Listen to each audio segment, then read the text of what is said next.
I actually think the answer is Draymond. And unlike most who discuss this, or many at least, I don't think that Klay is better than Draymond or more valuable at this moment. I think Draymond is the third most valuable player on the team, and as much as Steph is the engine and Durant is the best player, Draymond's the heart and soul of the team. And Draymond's his versatility enables the Warriors to be the Warriors as much as anyone except for maybe Steph Curry.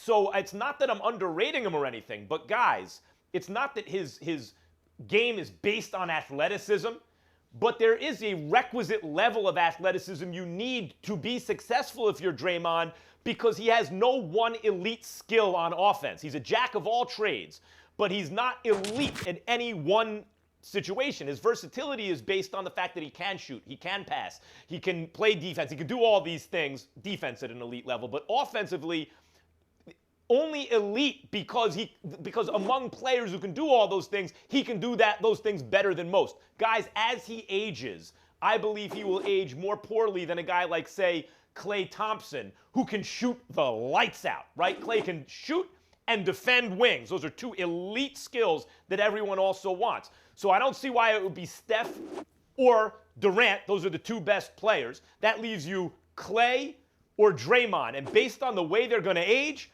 I think the answer is Draymond. Draymond will be the first out. Well, I think it's obvious that if you had to pick between the four, that Draymond would be the one that's out, because Klay Thompson and Steph Curry are two of the greatest shooters that we've ever seen.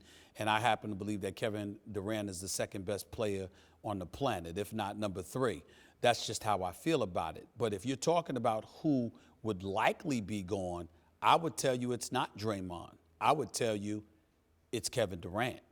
I don't think Klay Thompson is going anywhere. We know that Steph Curry's not going anywhere. And when you talk about Draymond, who's locked in for 2 more years, the reason why he turned down the notion of trying to sign an extension this summer that would have paid him an annual $24 million a year, you know, the reason why he turned that down is because if he makes the All-NBA team, becomes a Defensive Player of the Year, et cetera, if he fills one of those categories, he's in position to sign a Supermax deal, which I don't think he'll ever get.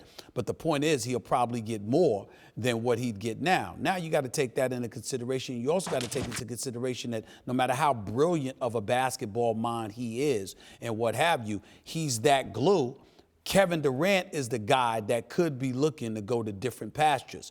If he wins another title, you're a 3-time champion. The possibility of a 3-time NBA Finals MVP is right there for him. And if you listen to folks around the league, I certainly have never spoken to Kevin Durant about this, but if you listen to folks around the league talking about him, although he appreciates the situation that he's in and life is really, really good, he keeps his options open because another situation might develop. I can tell you right now, the New York Knicks think they have a chance at getting Kevin Durant to come to New York next year if you can create enough cap space, whether it's for a Butler or a Kemba Walker combined with Kristaps Porzingis and what have you. They think they have a chance. Whether that's real or not remains to be seen, but they really think they have a chance. I'm going to repeat what I said months ago. I don't give a damn who denies it. I'm telling you what I know. LeBron James texted Kevin Durant and asked him about L.A. before LeBron James made his arrival to the Lakers official. Everybody can deny it all they want to. I don't give a damn. I'm telling you what happened, okay? He texted Kevin Durant and asked him about L.A. Now, did he go in depth about it? I don't know. But I know he asked him about L.A. via text. So I'm looking at it from that perspective, and I'm saying Kevin Durant, somewhere along the line, whether it's true or not, has at least given folks a reason to believe that being in Golden State this year, if he were to win another championship, he might be interested in a different challenge. And who's to say that I just want to let me throw one thing at you guys. And Stephen A., I heard the same thing also. Completely agree with you. And obviously, we know they can't pay 5 guys top dollar. But you guys, what about long term if they swap out Draymond for Boogie? I don't see that because it's impossible. Although Draymond's a defender, Boogie's not. Exactly. And not only that, not only is Draymond a defender, he's a point forward. And it gives Steph Curry and Klay Thompson the luxury to roam even more judiciously than they do now. And so what Draymond means to the Golden State Warriors is completely underestimated and underappreciated by a lot of people out there. He's very, very invaluable. He's very important to that franchise. And if you can keep the Splash Brothers intact, with a Draymond, you can add somebody else without having to add, a guy in Kevin Durant that's obviously great, but that comes with a hefty price. When you talk about the identity of the Warriors, you are talking about Steph Curry 1 and Draymond Green 2. Draymond Green, in that sense, is the second most important player in terms of that team's identity, at least the second, maybe more.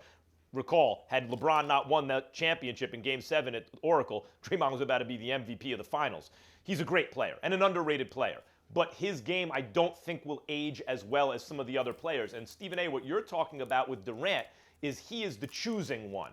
What I'm talking about is who the team will eventually choose. In other words, should the players, and it's unpredictable, decide, no, this is where we want to stay. Let's say all of them would prefer to be there, and I don't see why they wouldn't. It's a great place, Silicon Valley, and they're a great organization, and they keep destroying everything in sight. And as you said, KD chose a path of least resistance by going there. All of a sudden, he wants to take on the pressures of New York City and the Knicks.